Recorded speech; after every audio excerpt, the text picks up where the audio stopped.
Good morning, and thank you for joining us for another edition of Executive Insights. My name is Mark Cheong, and I am from the Commercial Partnerships team here at Mediacorp. I'm excited to present our topic today, which is the wonders of AI in marketing. I know we've all been hearing nonstop about AI in the media, and today we really want to focus on AI's relevance in the marketing world and help provide some real-world examples of how we can implement AI strategies in our work and within the marketing ecosystem. I'm joined here today by a panel of experts on the subject who can lend their knowledge and insights as real practitioners in the space itself. Firstly, I'm happy to introduce Bharat, Khatri, the Chief Digital Officer from Omnicom Media Group. Secondly, we have Tim Su, one of our own, Mediacorp's AI Products and Solutions Lead. Thanks, guys, for joining today. Thank you, Mark. Awesome. So we can go ahead and get kick-started with the introduction before we get into the chunk of the presentation. Okay, so what we're going to do is we're going to kick off quickly with a little bit of a poll. We want to get a bit of a sensing from the room if any of us has actually started to use AI tools in our day-to-day work. So there should be a poll or a quiz that's popped up. Feel free to click, and we'd love to get your insight.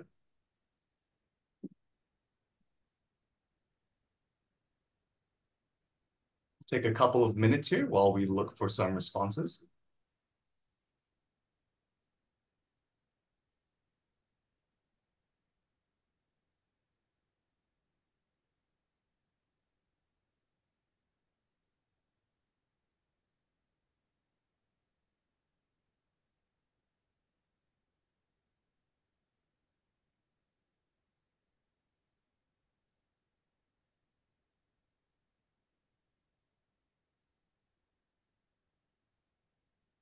Okay, we've just ended the poll, and we should see the results, and it looks like the winner is ChatGPT.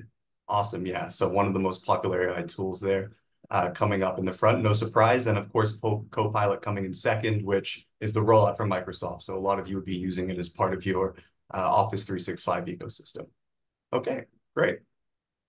Thanks for participating. So we'll go ahead and give a quick little introduction here before I hand it off to Bharat. But one of the questions I really wanted to address is why we are hearing about AI suddenly and what makes advancements that has resulted in the mass adoption of this technology. Now, to really kind of simplify this understanding, there are kind of three core advancements in recent years that I would like to touch on. The first has been cloud storage.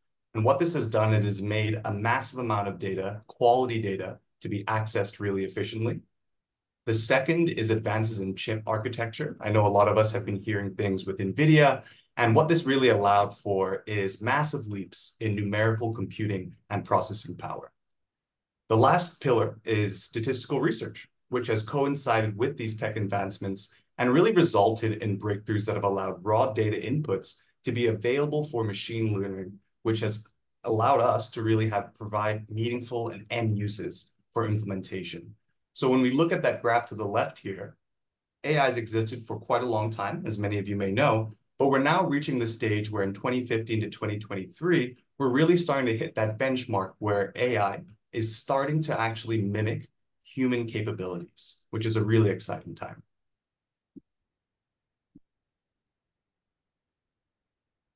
Now, why does this matter to marketers, right? How do we actually apply AI into our day-to-day lives? Well, a really great quote from Global Ad Solutions at Google is that breakthroughs in AI are making it easier for marketers to show customers in more connected and consistent ways.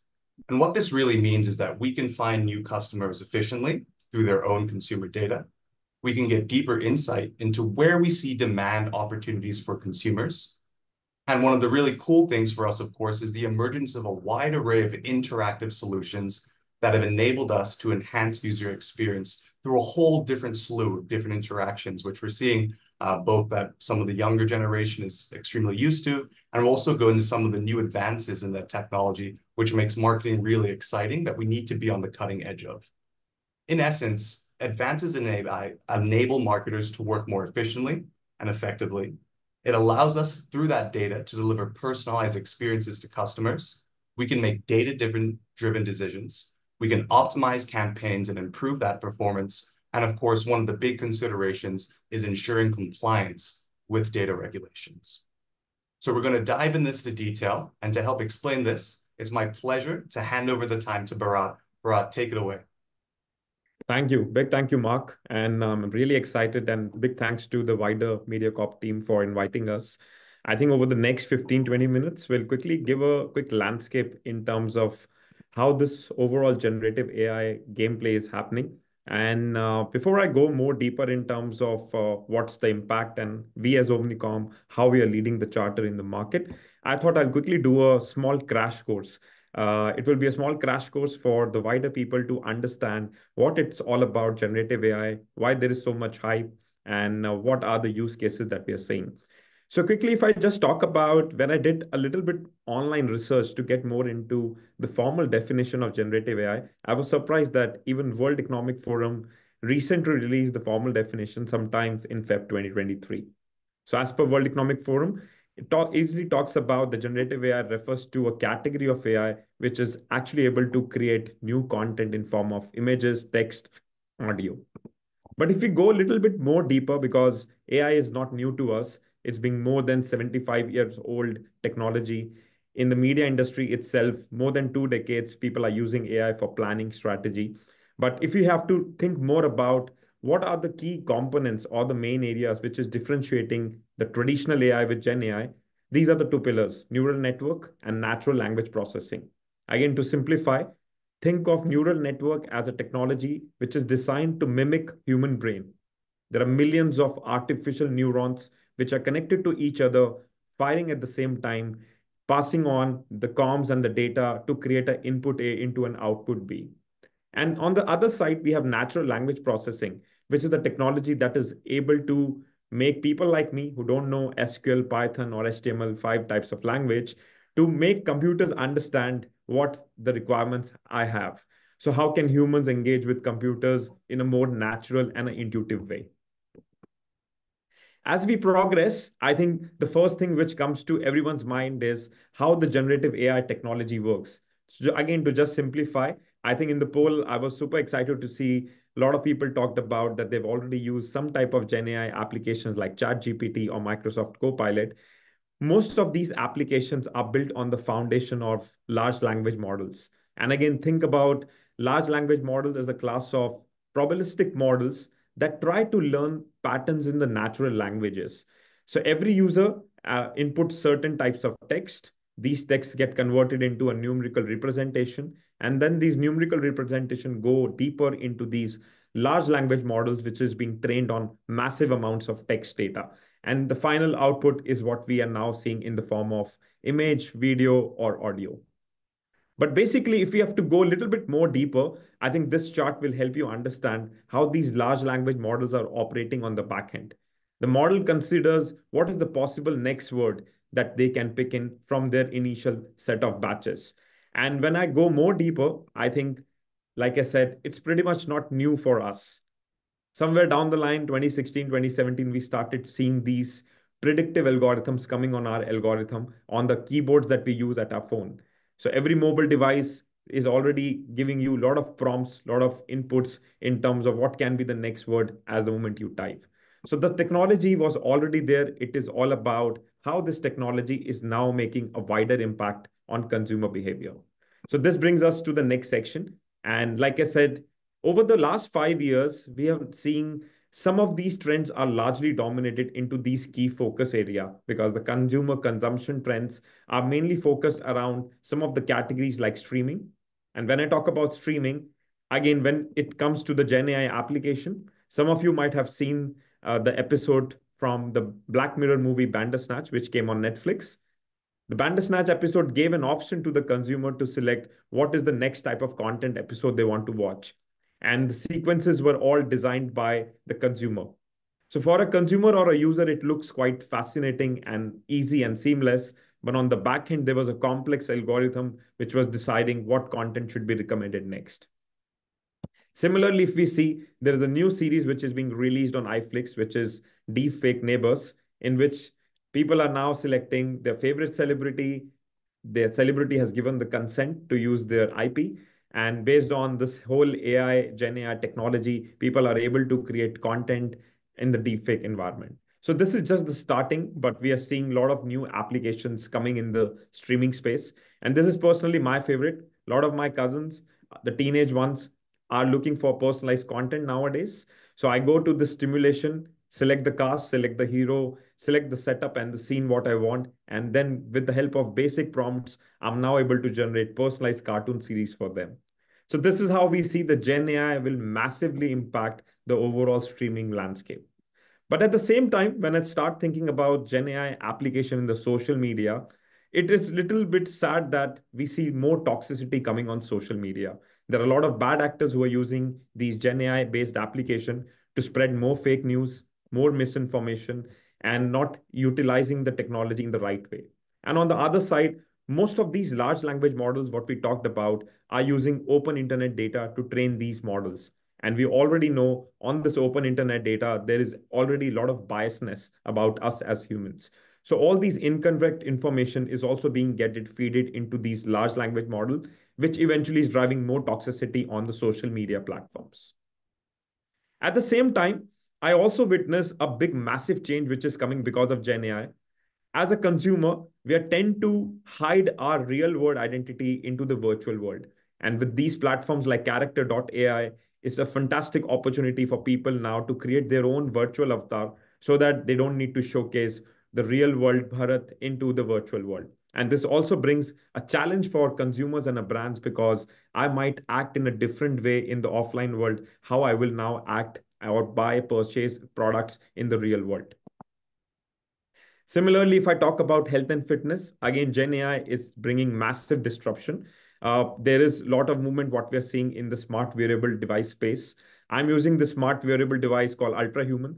The smart ring is now able to use Gen AI to create personalized content, helping me understand how can I reduce my stress, what should I eat in the morning versus what should I eat during my dinner times. So this is again a revolutionary step in which Gen AI is able to understand different types of health signals available through these smart devices, and again, creating content which is more personalized for me.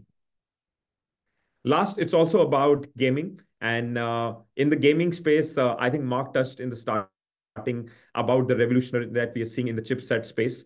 Again, NVIDIA is bringing this all technology to reality. And this is a quick demo video for you to understand the power of new chipsets. Hey, Jen, how are you? Unfortunately, not so good. How come? I am worried about the crime around here. It's gotten bad lately. My ramen shop got caught in the crossfire. Can I help? If you want to do something about this, I have heard rumors that the powerful crime lord Kuman Aoki is causing all sorts of chaos in the city. He may be the root of this violence. So this video would have given you a quick context in terms of how gaming will become more interactive, how a gamer will now interact with the avatar. And like I said, the last one is more around the e-commerce and online shopping. The commerce platforms are also deploying Gen AI at a rapid pace. The old recommendation engine, what you used to see, if you're buying product A, you should also buy product B, is all getting revolutionized. Now the background images of the product will be created with Gen AI based on what type of content you consume, what is your purchase history. And there are a lot of initiatives what the commerce platforms are doing in terms of bringing more human realistic chatbots, which can do conversational AI type of environment in terms of trying new products for you. So there is a massive amount of disruption as well as the speed of disruption what we are seeing. And just to summarize, these are some of the key initiatives what we see across streaming, social media, gaming, health and fitness. Some of the streams might will see amount of disruption at a faster pace. Some of the stream we will see that there are a lot of guardrails. The regulators will try to slow it down because it makes sense for us to walk the path with more responsible and ethical use of the AI. And in some spaces, we will continue to see that the control will be in the hands of consumer, how they want to embrace the Gen AI technology on these applications.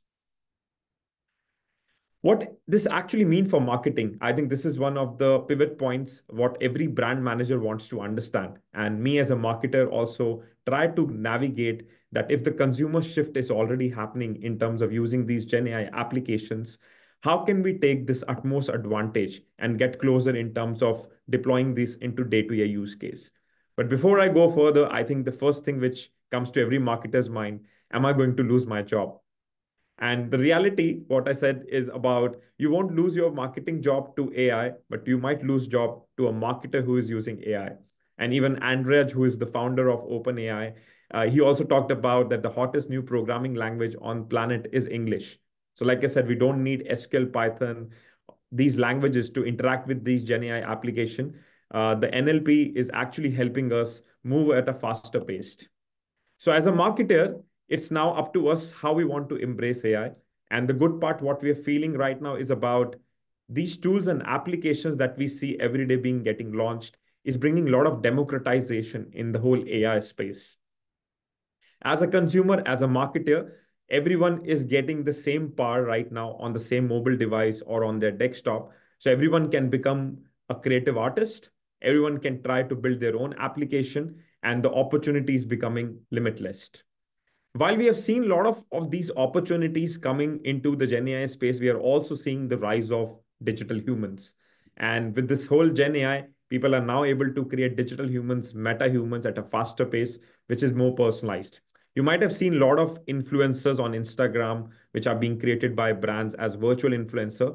But for this session, I thought let's inspire you to give more context in terms of how you can actually create virtual influencer, which can have a larger impact, not to only to your community, but also to the society. So I'll quickly play one of the video of my personal favorite virtual influencer who is able to help a lot of people in a community who are suffering from Down syndrome.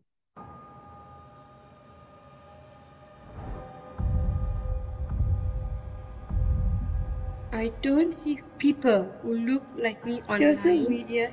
I don't feel scary. I am Kami. Hi, I'm Kenny. Hello, I'm Kami. Hi, I'm Kami. Hi, I am Kami.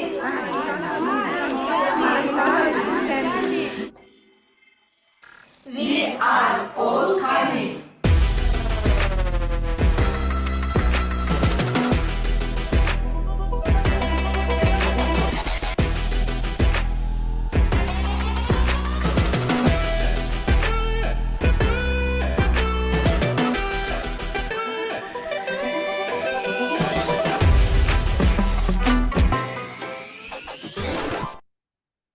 So as a brand, I think it's not just about driving your brand endorsement with the help of virtual influencer. As a brand, like I said, you can contribute to the society in a much more meaningful manner to take certain progressive media approach. The second example is about... Are you ready for your presentation tomorrow? It's about bringing real world inside the virtual environment. So this is my avatar, which we scanned, and I can use this avatar anywhere in the world to stream content or build applications. Yes. Bharat, are you hungry? I think we'll have some beers first. Oh, some beers. So as you have seen, there are a lot of improvement what we are seeing in the current space. All this is good from an innovation lens and even for consumer. So let me quickly talk about what's our stand as Omnicom. As Omnicom, you might have seen we announced multiple strategic partnership last year. And all these partnerships were brought into more of an enterprise level solution that we wanted to bring. So our first initiative was with Microsoft, where we integrated the OpenAI, ChatGPT, large language models into our internal infrastructure. Similarly, we had partnership with Google on Imagen 3, which is their text-to-image model. With AWS, we are trying to bring more in terms of Azure Cloud, AWS together to get harness of the Bedrock AI.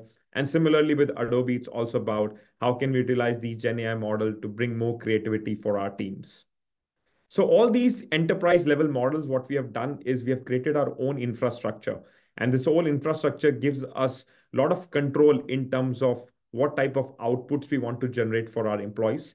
Definitely as an organization, considering 60 countries, people are using our infrastructure to work for our clients. We want more standardized output for them. And we also wanted to ensure that the data that we are using to train these large language models is without any biasness, without any misinformation. So this is one of the greater initiative what we did as a group.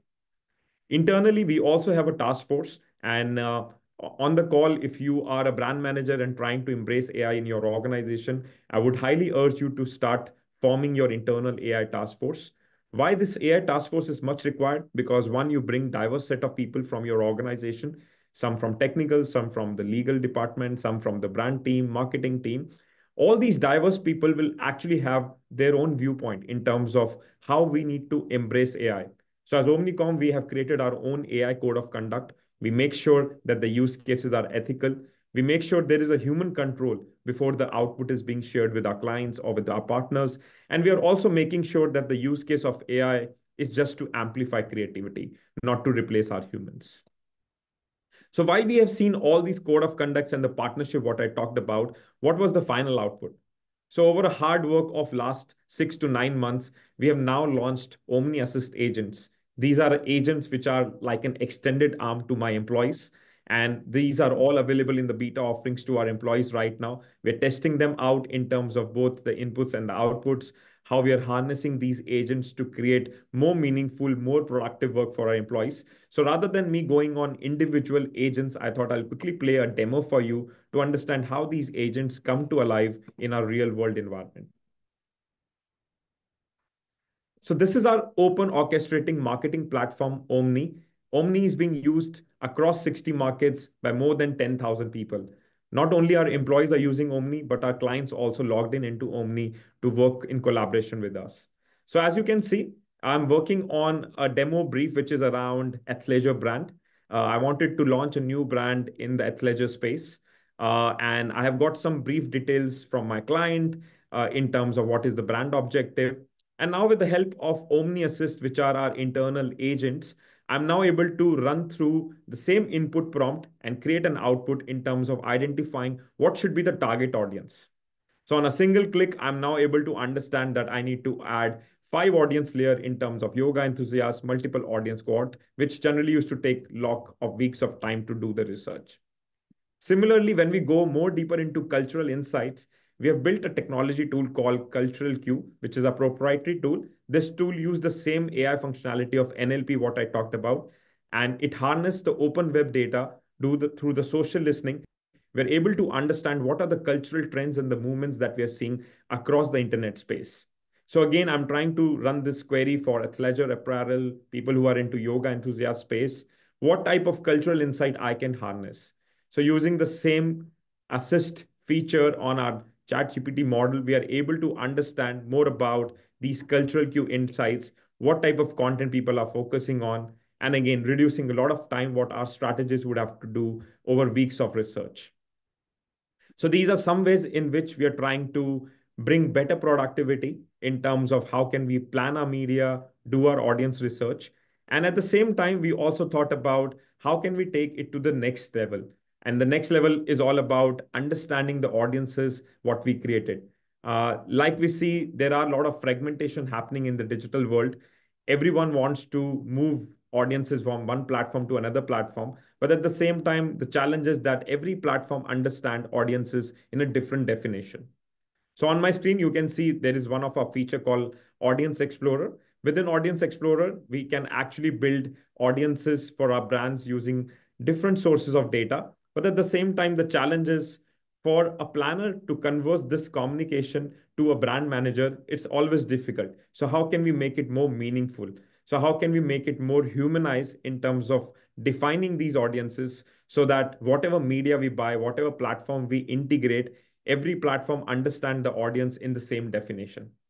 And this is where we are using Gen AI to actually fuse the taxonomy of the audience across different platforms. So as you can see in this demo, using Audience Explorer, now I am able to fuse the taxonomy of this yoga enthusiast audience into Google Insights.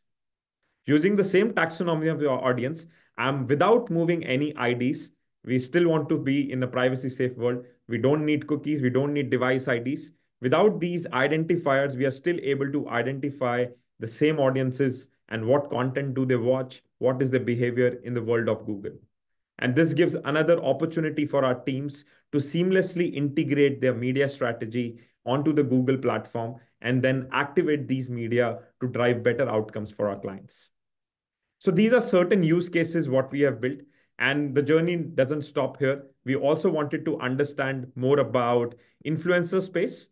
So there is an agent which is dedicatedly created for KOL and influencer. This agent actually helps our team understand which creator they should work based on the brief and what is the logical reasoning in terms of the audience indexing, the reach that the creator offers. So these are multiple agents that we are bringing onto the live for our employees, again, to boost the productivity. And this is another agent which is being built with Google in partnership on Imagen to Imagen 3. Like I said, it's all about driving the pre-creative inspiration for our teams. So the same model, what we showcase to create an audience, is now helping us do some type of text to image for our creative teams to understand what type of content, what type of creative imagery we need to develop for the actual creatives. These are not the final creatives, what we are building on. These are more our pitch templates, more for creative inspiration, so that we don't need to invest much time in doing the research, finding these ideal images. All of these images, what you see, are copyright protected, are ethical in nature, and we're using the enterprise version of Imagen 3 to train these models. And then the last one is personally my favorite, where we probably see a lot of challenges for our performance team to digest the information what we see on these dashboards. I'm sure every organization and your organization would have multiple dashboards showing too much data to digest. So what we are doing, we are integrating a performance GPT agent so that our trader can directly talk to the agent and understand what are the variables that is driving performance across this dashboard.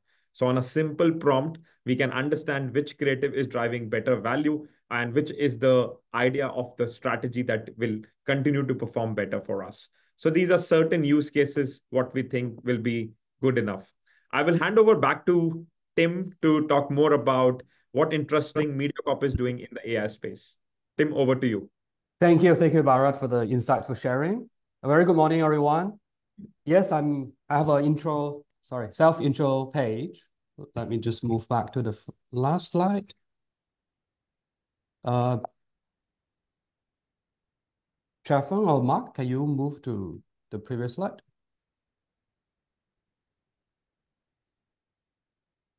All right. Just give me a second. Here, 1 second, Tim, and then there you go. Okay, all right. Now I'll come back to this page. Okay, so actually this page is not just to talk about myself. It's really to show that Mediacorp, as the national media network, how seriously we are investing in the AI, which we see there's a huge opportunity. So we are started to setting up the dedicated AI team, as Bharat was sharing. We do have our own AI task forces, basically to drive the AI adoption, the innovation, and also the implementations across the whole organization. So next page, please, Mark. Okay, so from a strategy point of view, we're actually looking at AI not just a single component, but we are actually integrating with other components like data, like analytics platforms to drive a larger technology strategy. So speaking about data, right? I think Mediacorp is one of the local companies that having the largest data set in the current AI or even the Gen AI era. I think we are trading all the valuable data as our key ingredients, with AI being the processing power, and we are able to actually generating those scalable blueprints, which is able to drive all those like actionable marketing insights. To be more specific, we are actually looking at the different areas where we are basically applying the AI into. For example, content creation, audience engagement, efficiency improvement, as well as the internal creativity and innovation, support.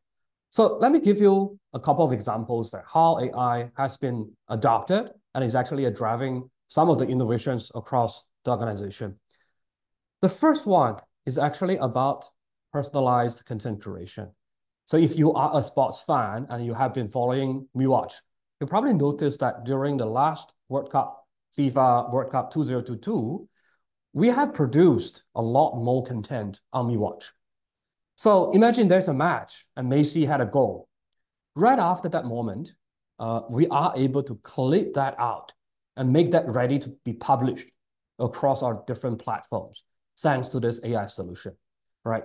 So for the user or for the audience, they're not only be able to view that moment in a timely manner, they are also able to be served with some personalized features. For example, they are able to follow exactly what they are interested, like their favorite team, their favorite moment, or even their favorite player. So as a result, we see there are 20% of increase in the viewerships. And of course, there are multiple new opportunities from a marketing point of view. The next example is around efficiency improvement. So I think some of you may be familiar with this event called Future Proof. So Future Proof is our annual flagship event to share and talk about the latest technology trends and marketing trends for the marketers. So during the last year's Future Proof, so Mediacorp actually introduced Mike, which is our in-house like AI tools for AI voice or audio content generation, which is able to give you multiple speaking styles and multiple speaking motions to support the different use cases. So let me just play two examples and explain how we did it. Here at Future Proof 2023, we'd like to show everyone a bright and hopeful future that welcomes all of us, enabled by intelligent technology that understands and connects with us on a deeper level. So that is a warm speaking style. Let's listen the cheerful one. Ladies and gentlemen, welcome to the Future Proof 2023 event. I am your friendly AI voice, Mike. Allow me to show you the possibilities that AI will bring in the days ahead, and let's embrace the future together. And all the voices are generated by AI, right? So imagine traditionally, when you are going to produce those audio content, so you'll have to work with those voice-over talent, and it's have a huge dependencies on their availability, scheduling. But now, of course, with the consent and agreement with the voice talent, we are able to build those AI voices where our internal creative team is able to build or create those audio content very flexibly based on whatever that we need, based on the timeline that we need. And what's more, actually the same technology, we are able to expand it into other areas. For example, audience engagement. Again, if you follow Mediacorp's digital platforms, this is CNA, you'll probably notice that we have introduced a couple of new AI-powered features. One of them are audio story. So let me just play this short clip. These Taylor Swift mega fans are watching all 6 shows in Singapore, the best time to just go all out. The Eras Tour is a highly coveted event, but only the most hardcore of Swifties would even entertain the thought of going for all 6 shows. CNA Lifestyle talked to 4 fans who shared why they are doing it and the lengths they went to secure their tickets. So it's a similar AI voice technology, but you can see that this is helping us to enabling the deeper audience engagement so that our audiences is not only read the text, but also started to listen to our stories. And not only that, actually AI is able to giving us more abilities to introduce new content. This one is another examples on CNA. We call it FAST. It's actually an AI-powered short-form content, which is to serve those like time-poor audiences with a fast and fun way to access the content. So look at that, like all the different cards, those are considered as the summarization of the full article that is published on CNA. So imagine that we are actually having a lot of such stories, and you are even able to creating some interesting or new native marketing experiences, typing on those new content forms or new offerings. That's another example how AI is actually helping us to drive or deepen the audience engagement and also creating new opportunities for us from a marketing point of view. Similarly, as what Bharat was sharing, I think thanks to large language model, GenAI, so AI adoption is actually getting much simpler. So we are able to even building internal tools to drive the innovations based on what we need, actually specifically following our own sensitive data without typing on any external solutions, which is very powerful and useful. So last but not least, as Bharat's mentioning, I think one of the very essential areas that we have to looking at is actually the governance, because we see there are a lot of challenges managing, the risks around the Gen AI. I think with the great power, there will come as the great responsibilities. Of course, sometimes with the great risk. So as in the National Media Network, we are actually setting up our own AI task forces to look at those areas to make sure that we are able to drive the AI adoption in a more ethical and responsible way. Thank you. Pass back to Mark. Yeah, thank you so much, guys. And it looks like we do have a couple of questions that are streaming in, both quite relevant to the Omni platform that Bharat covered, as well as a couple of things about what Tim just covered as well, which is really about AI regulation and governance, which I think is really important. So firstly, I just want to say thank you so much to Tim and Bharat as well for lending their insight. And we'll start off the Q&A session. So again, if you guys have any questions, feel free to stream them through, and we'll answer them as we do have a couple of minutes here to go through them. So leading right off from Tim, a couple of questions that have come in here really about, being able to create personas and those virtual influencers that both of you covered. It's a question for both of you, and I kind of want to start with Bharat's take and then Tim, transfer to you as well. Given the fact that anyone can really create AI influencers, right? How do we really ensure authenticity, right, of their content? How do we safeguard against things that may be inappropriate, especially when we're using them for marketing campaigns? And how do we actually ensure that we're targeting that AI influencer to the right audience? Bharat, maybe we can start with you. Sure. Thank you, Mark.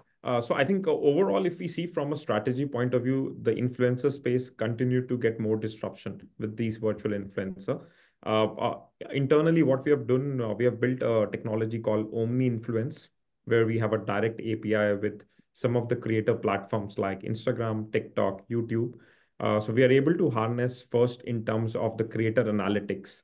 Who are the followers of these creators? Are these real humans? Are these bots? What is the engagement rate of these creators? And we use the same methodology, same strategy to deploy on virtual influencer as well. So if a brand has created a virtual influencer or a brand wants to partner with an existing virtual influencer, we need to deep dive and decode who are the followers and what is the engagement rate. Does the follower community is a closer community towards a brand brief? If you're looking to target something around skincare, beauty, lifestyle, what type of virtual influencers we need to work. So these are easy ways to do it. If you're a brand who wants to set up your own virtual influencer, definitely there are a lot of guardrails in which you need to make sure that the content that you're releasing has to be vetted by a human. At this stage, these AI models are not super fine-tuned that they can generate the content and automatically go ahead without any review, post it on these platforms.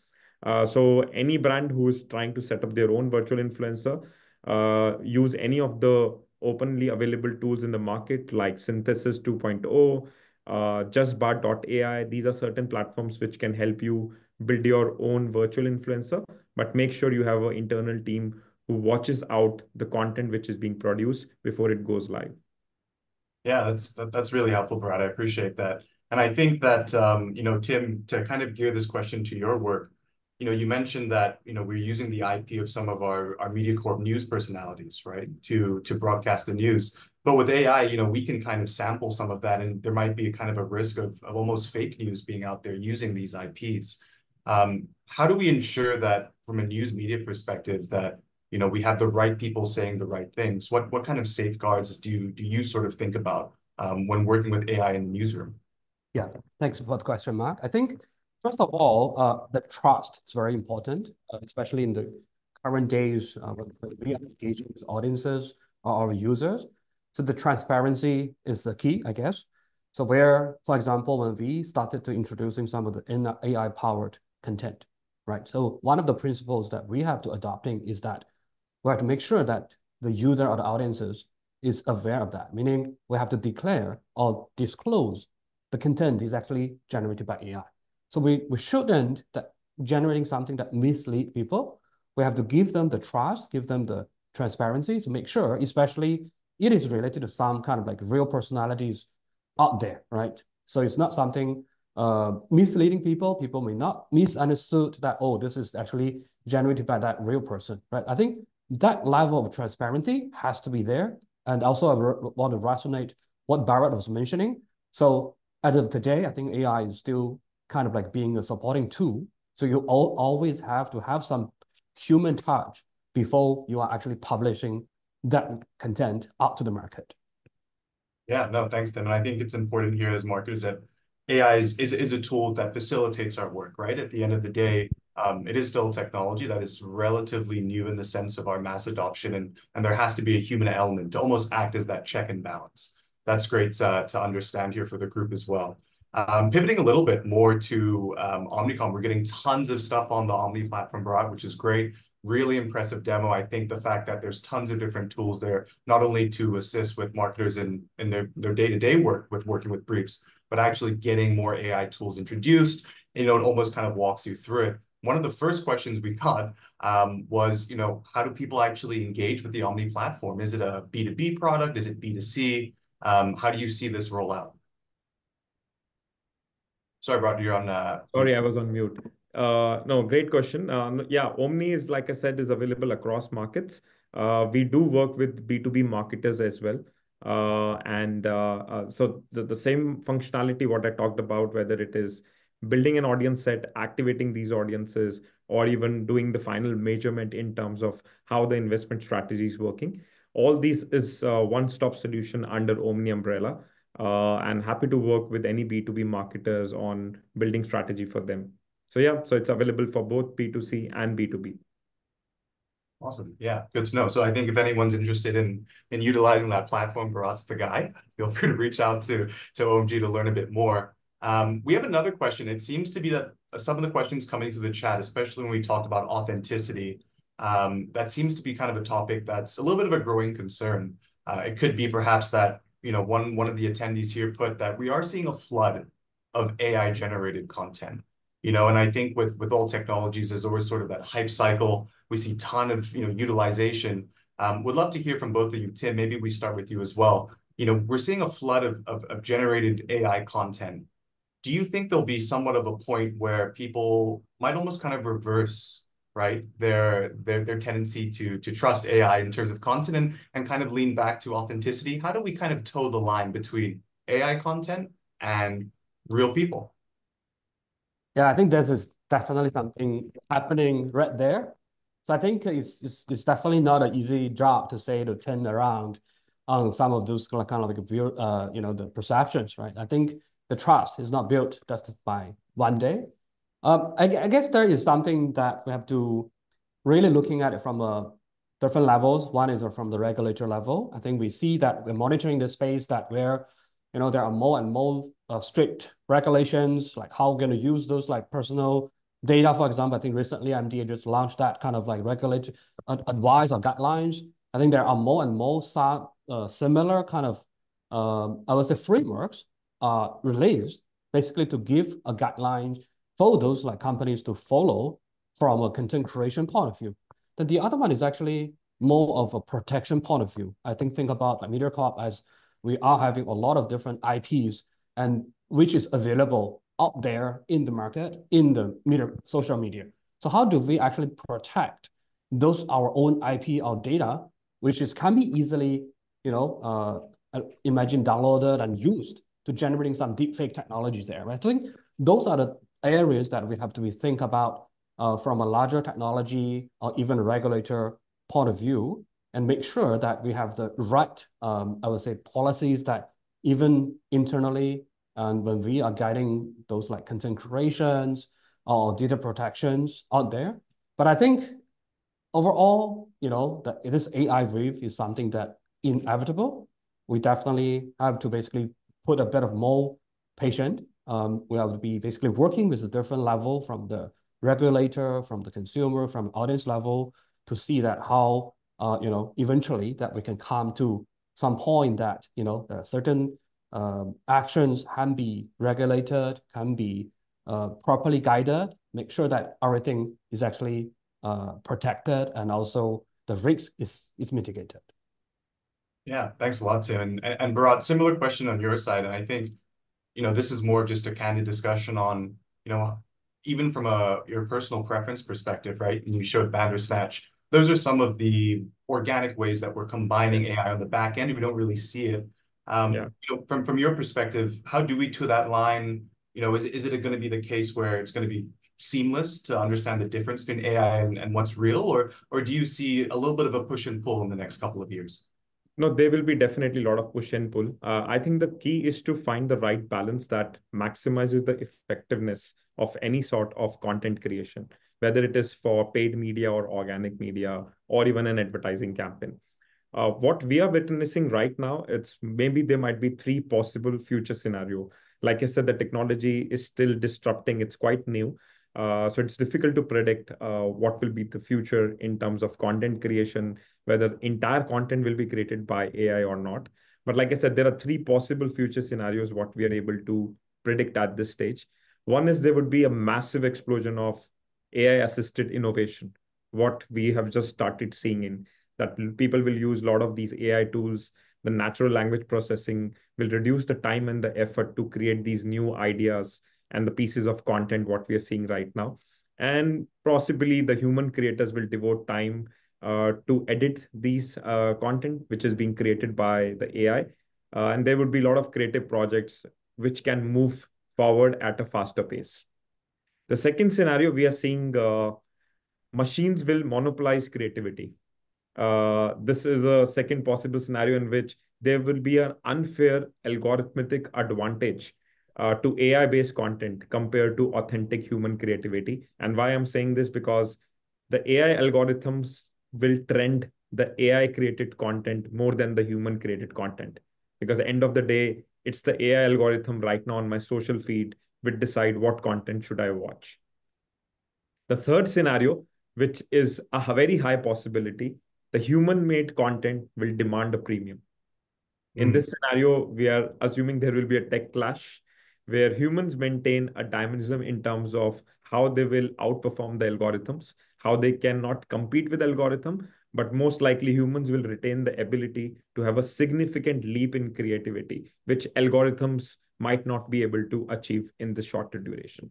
So there are multiple scenarios which might end up when this whole burst of AI-generated content comes to reality. But I 100% agree with Tim.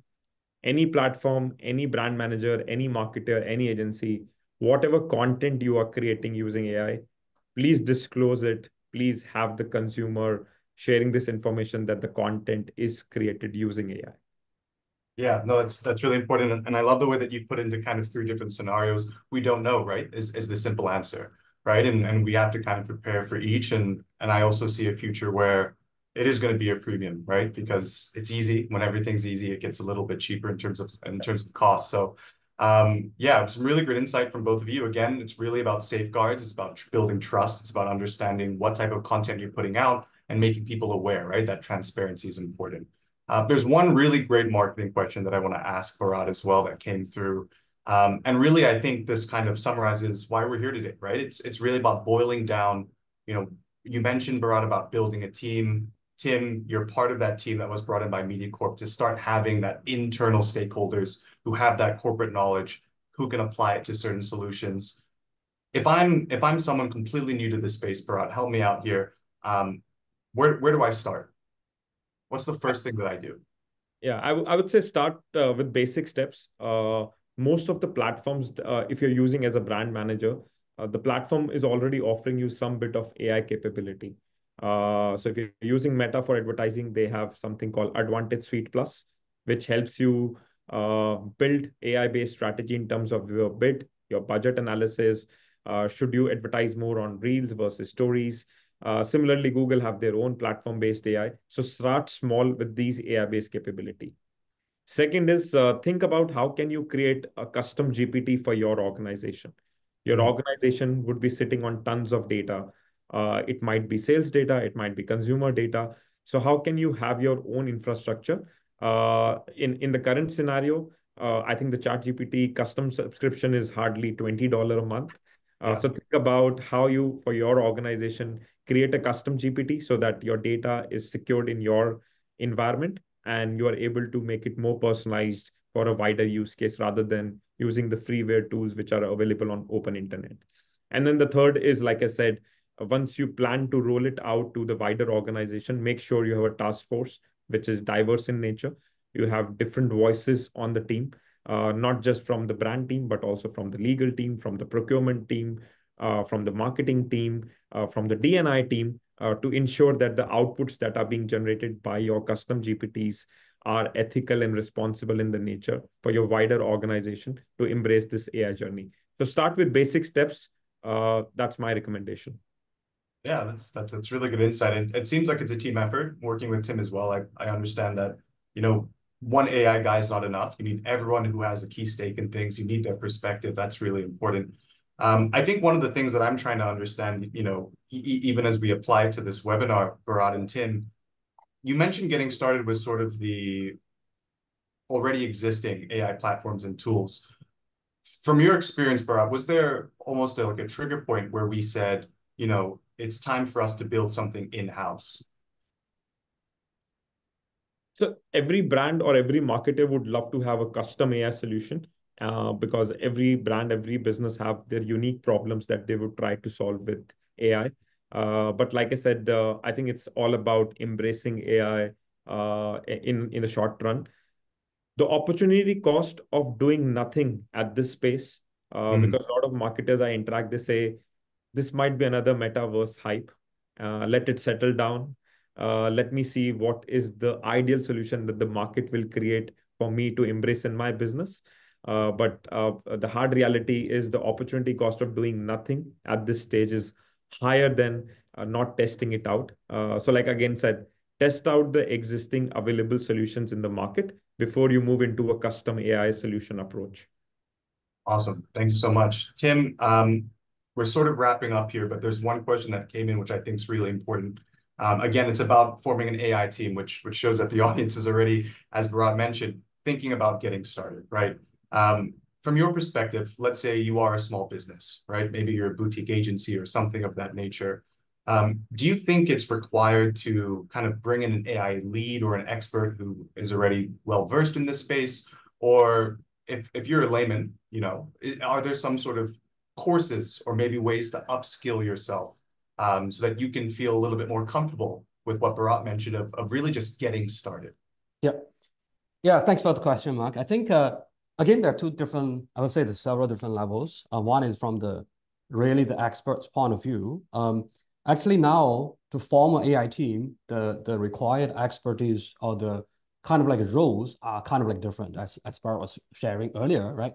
So previously, if you want to do AI, you probably need to hire an army of AI scientists, data scientists.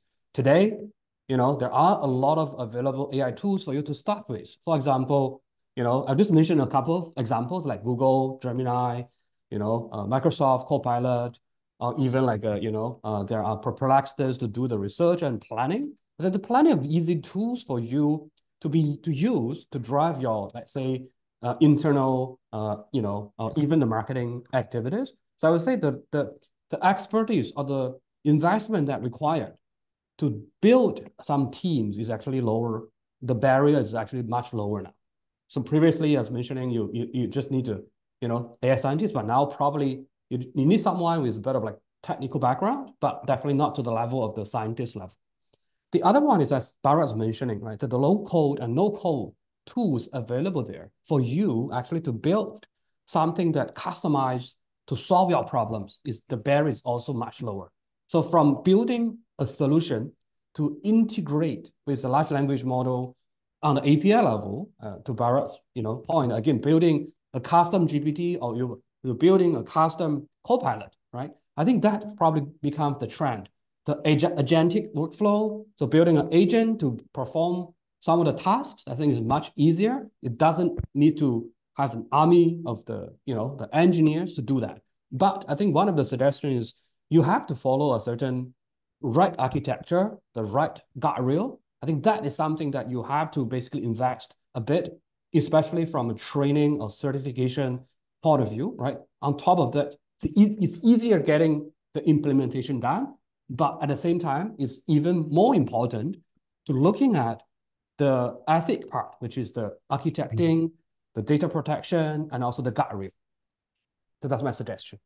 Yeah, that's really helpful. And as we wrap up here, I think, you know, the way that I'm hearing it is that to Bharat's point, kind of phase one is, you know, get started, right? It's a low barrier to entry to just explore some of the tools that are out there. You know, have in your mind that there are a set of check and balances and ethical concerns that you need to have in the back of your mind.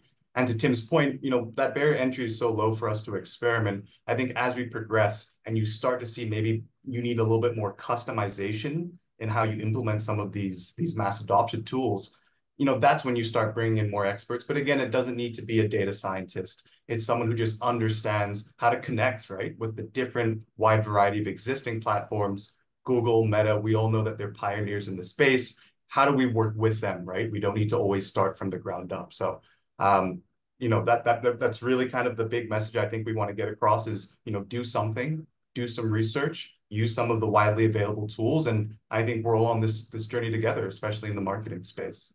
So that does lead us to our time. It is 11. So I want to thank everyone here for attending. Hopefully it was an insightful session. I want to thank, of course, Bharat and Tim for lending your insight. As practitioners in this space, it's always great to hear it from the horse's mouth, and especially from people in the Singapore market as practitioners. Right. So again, this podcast essentially will be up on a variety of different platforms for all the attendees. We'll be sending you links. You can always re-listen to some of these insights. And of course, if you do want to follow up with some of these details that we were covering today, Bharat's information will be sent over, Tim's will be sent over. Feel free to reach out to both OMG and Mediacorp. If you need some guidance, you need some help getting started, I think that's what we're here to do. So thank you very much for joining Executive Insights for today. Have a great day ahead, and hopefully we all can get started in our own AI journey. Thank you. Thank you, everyone. Thank you, everyone.